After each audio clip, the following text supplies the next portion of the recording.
Hey friends, Ben Ochart here. Let's do a quick fish room update. A lot has been going on. Some good, some not so good, but let's go ahead and get into it now.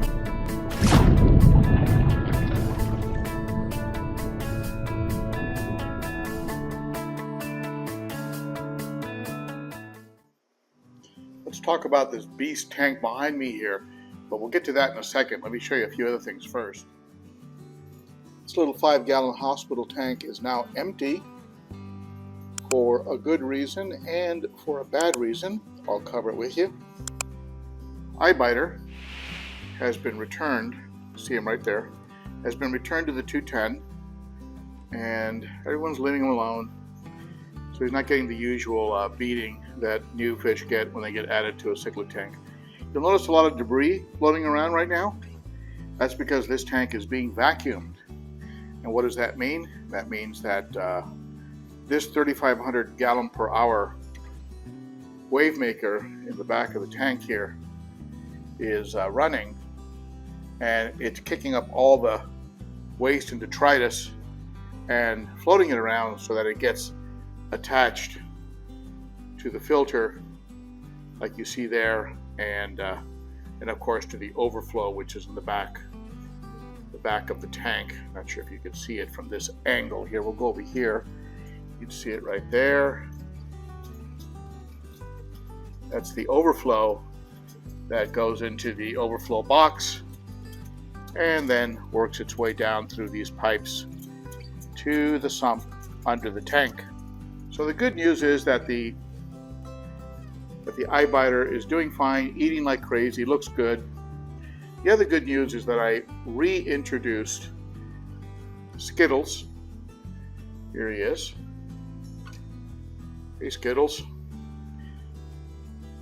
He's the OB that was right here in this tank on this side of the 55, which of course is now empty.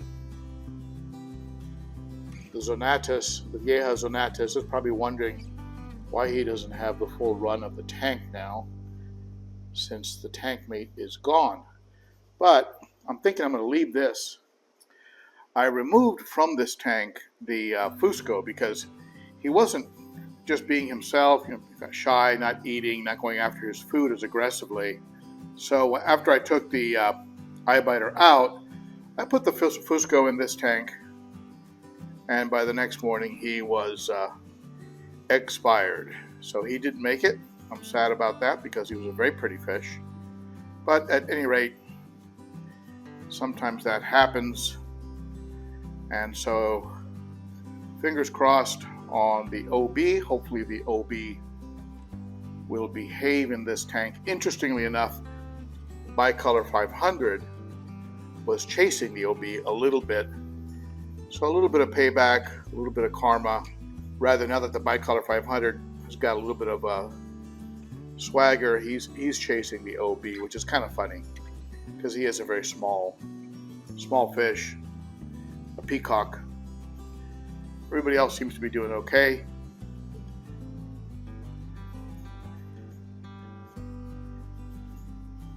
This tank continues to rock.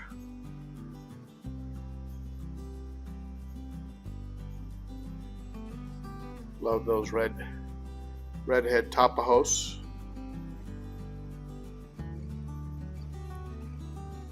Love the electric blue Ocharas. Chocolates. Today they're a lot darker than usual. Someone asked about rainbows, having rainbows in with these kind of fish. These rainbows will end up in a community tank. They're not going to stay with these fish because these other fish are going to get bigger and too aggressive. So the rainbows will probably end up in a community tank. I might even move them over to the 29. We'll see. But the rainbows are really cute. Some of them are really flat and wide, like that guy, and some of them are more long and narrow. Look at that guy right there, long and narrow. Where the other one that just went past him, or like this one here, is flat and wide. So they come in different shapes, but they're all but they're all rainbows. The beautiful electric blue Ochart. Got two of them in there. Here's that little green tear that I'm growing out. Over in the 90, everybody's getting along fine.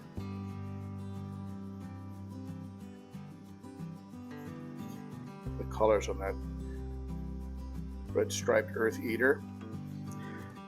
The red shoulder out. Usually he's in the back hiding. Everybody's looking good. Salvini's looking good. Beautiful Jack Dempsey.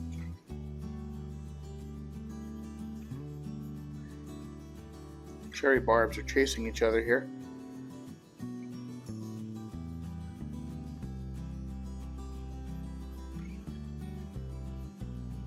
I might move them over to the community tank.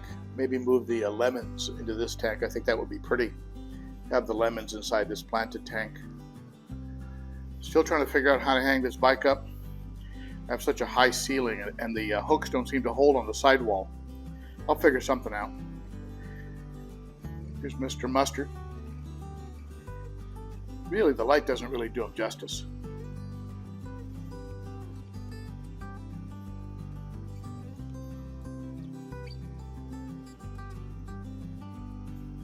And the community tank. There's a little green tear I'm probably gonna have to give away. So of course, if it gets any bigger, it'll start eating the other fish. But but here's that pagoda snail. Hardly ever see him out. Very pretty shell, great markings. Pagoda snail. Usually he's buried. He buries himself in the sand.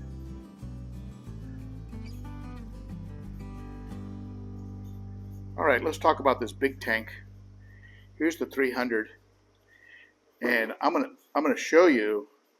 I'm gonna go ahead and show you here in this short video how we actually got this tank into the garage.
I've got about a square acre of storage space underneath this tank. It's a Synergy V2 overflow box that's going to be attached to the back of the tank. Let's walk around this thing. It has a black top edge, and that hides the water line. And it's a Euro brace, glass Euro brace on top. You see the glass bracing. And then it's also glass braced on the bottom, so you have additional glass attached there. And then there's glass in the corners. There's a piece of glass that is triangular and long that is attached in these corners. So you have this extra reinforcement, and you have about, I don't know, what is that, about a three-quarter inch of glass. Let's see. Yeah, it's beveled, so it's a little hard to tell, but it is. It's 3/4 inch glass. 3/4 inch glass. That's why it was so heavy to move. That's very, very thick glass. And I've made a mark here. I started to mark off where I'm going to be opening up the side. I'm going to open the side. We're going to put a door on the side of it. Joe from GlassCages is going to make a door that'll go there, like these doors you see right here. That's going to be so I can very easily get this 60-gallon acrylic. This is a 60-gallon acrylic tank that was brought over by Joe over at GlassCages. Awesome stickers. If you want a sticker, just let me know. Write to me at ben.o.cichlid@gmail.com. I'll send you a sticker. This comes already blacked out in the back, so I don't have to add any of the Velamax. Usually what I do with a new tank is I'll add some Velamax background material. That's this stuff here. And you just peel it, cut it to size, attach it with water. All my tanks have it, unless they come already blacked out, like this one here. This one here is already blacked out, the little planted tank. But all the other ones have the Velamax that I've attached. However, the factory attached, what they've done here at GlassCages is this is a type of vinyl that is, I guess it's applied with heat, because we were able to put suction cups onto it and pick the tank up, and it didn't affect the vinyl at all. So however they apply it in a way that is extremely permanent. These are 1.5 inch return holes. There's 2 of them. These are like 2-inch overflow. These are going to go to the overflow to the sump. So the pipes are going to come down. I'm going to cut a hole down here, and the plumbing will go in and dump into the 60-gallon. And then I'm going to have 2 return pumps that will then come back out, and the hoses will come up, one to each side, these smaller holes here. So I'm thinking a couple 1,500 gallon per hour pumps, maybe 2,000 gallon per hour pumps, because I'm going to have about 6 feet of what's called head pressure, trying to get that water back up and in. So I'm going to be losing some of the gallons per hour. So I'm thinking I'll get 2,000 gallon per hour pumps should do the trick. And maybe that might be all I need. I don't know if I'll add a sump to this. I have a Sunsun 704B I can add, but we'll see if I need that. This is all low iron, and as you can see, it can need a little cleanup. I'll probably just vacuum the inside with a shop vac, and then wipe it all down with a damp cloth.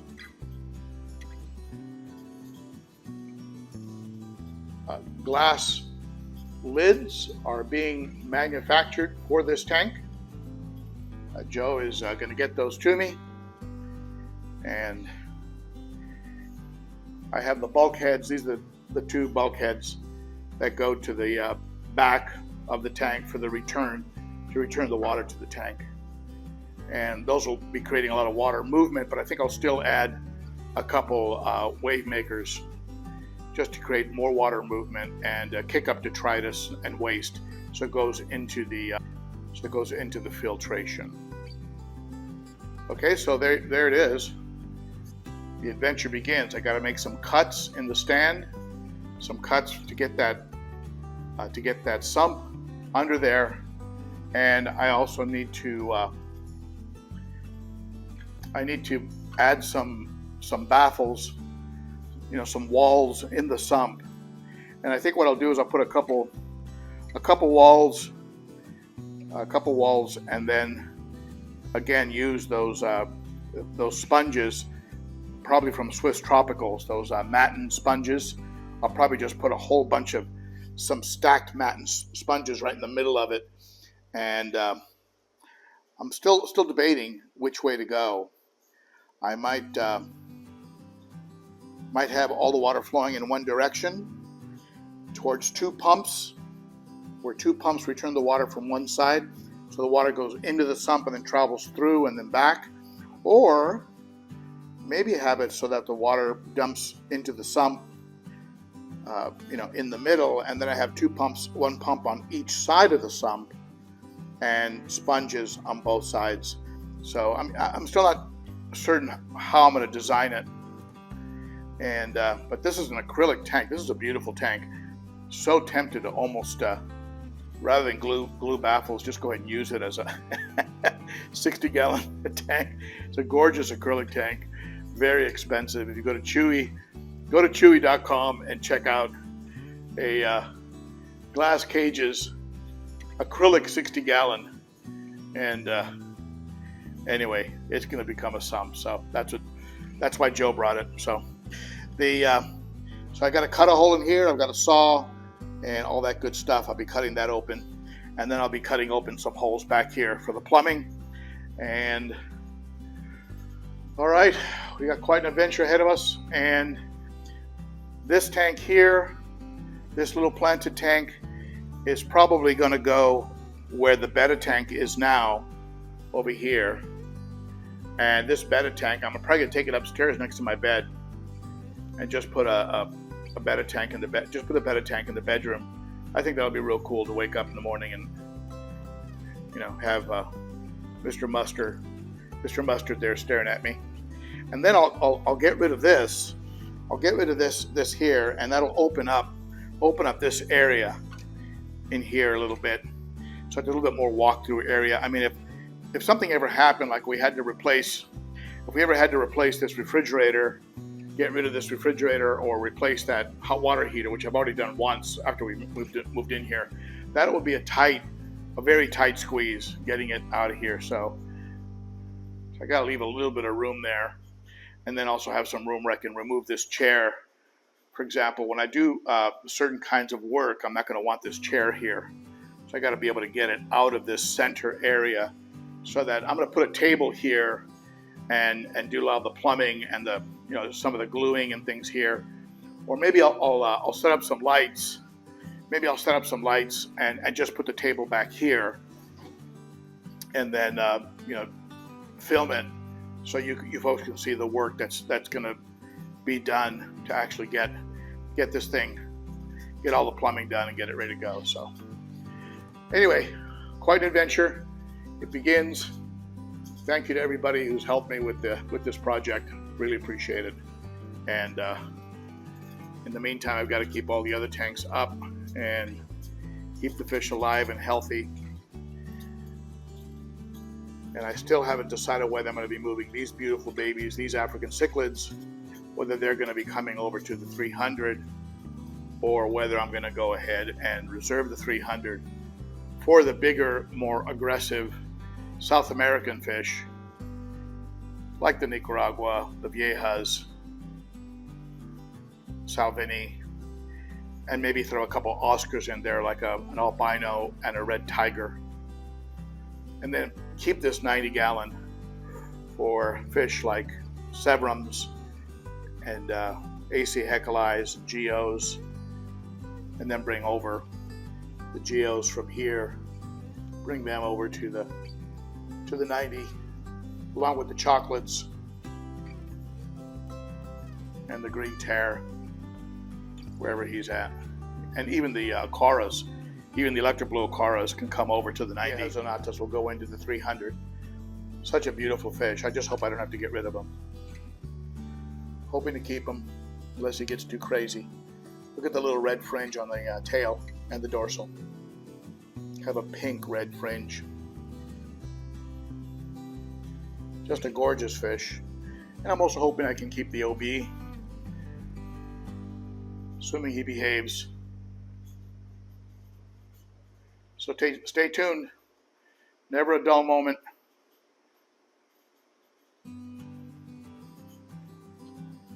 Boy, I love the color on this guy. Bucochromis spectabilis.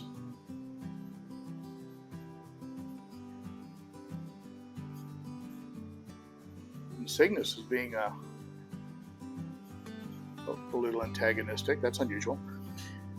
Look at that guy. Lethrinops oculatus.